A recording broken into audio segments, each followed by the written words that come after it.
یا قرض کی ادائیگی کا مسئلہ ہو تو اس کے لیے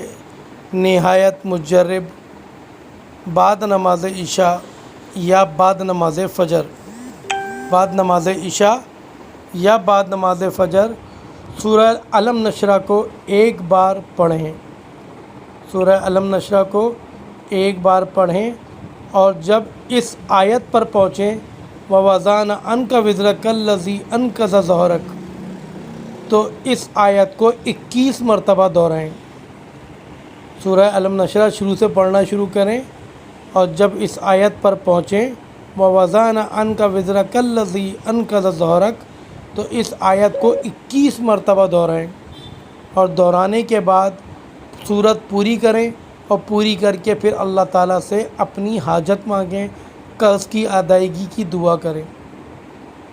اسی طرح سے اگر کوئی شخص نیک شہرت چاہتا ہو کہ لوگوں میں اس کی شہرت ہو، لوگ اس کی عزت کریں، تو اس کو چاہیے کہ نماز عشاء کے بعد ایک مرتبہ سورہ علم نشرہ پڑھے اور جب اس آیت پر پہنچے وَرَفَعْنَا لَكَ ذِكْرَكَ تو اس آیت کو 21 مرتبہ پڑھے اور اپنے مقصد کی دعا کرے۔ 21 مرتبہ پڑھے اور پڑھ کر سورت مکمل کرے اور پھر اپنے مقصد کی دعا کرے، اللہ تعالیٰ کامیابی عطا فرمائیں گے۔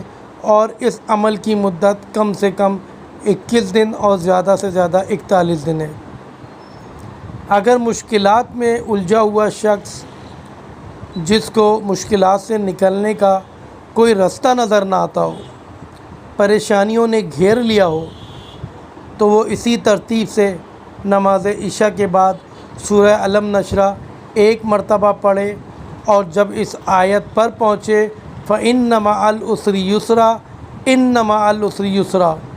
تو اس آیت کو 21 مرتبہ دہرائے۔ جب اس آیت پر پہنچے فَإِنَّ مَعَ الْعُسْرِ يُسْرًا إِنَّ مَعَ الْعُسْرِ يُسْرًا تو اس آیت کو 21 مرتبہ دہرائے اور پھر سورت ختم کرے اور پھر اپنے لیے دعا کرے۔ اگر کسی شخص کے کمر میں درد ہو اور بہت زیادہ درد ہو اور کسی دوا سے آرام نہ آ رہا ہو تو اسی ترتیب سے بعد نماز عشاء سورہ علم نشرہ پڑھے اور جب اس آیت پر پہنچے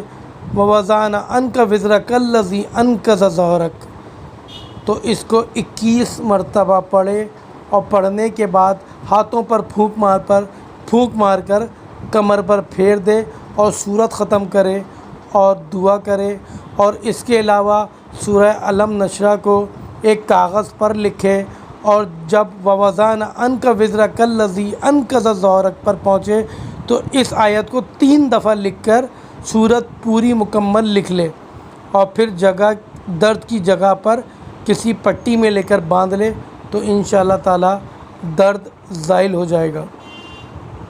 اگر کسی شخص کا بخار نہ جاتا ہو تو اس کے لیے ایک کالا دھاگا لیں اور علم نشرہ پڑھے اور ہر کاف پر ایک گرہ اس دھاگے میں لگاتے جائیں۔ علم نشرہ لکا تو جہاں کاف کا لفظ آئے وہاں پر رک کر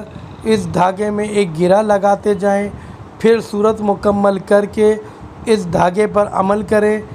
دم کریں اور پھر اس دھاگے کو بخار کے مریض کے گلے میں ڈال دیں یا کلائی پر باندھ دیں، انشاءاللہ تعالیٰ بہت جلد بخار اتر جائے گا۔ تو علم نشرہ لکا صدرک کے بہت سارے عملیات ہیں جو انشاءاللہ میں وقت کے ساتھ ساتھ آپ کو بتاتا رہوں گا۔ میری طرف سے ہر بندے کو، ہر مسلمان کو جو ان شرائط پر جو شرائط میں نے بتائے ہیں عمل کر سکتا ہے تو وہ اس کو اجازت ہے کہ وہ ان اعمال کو کرے اور اس سے استفادہ حاصل کرے اور اپنے مسلمان بھائیوں کو بھی بتائے۔ اللہ تعالیٰ مجھے، آپ کو، ہم سب کو قرآن پاک کو سمجھنے والا اور اس کو عمل کرنے والا بنائے۔ وآخر دعوانا والحمد للہ رب العالمین۔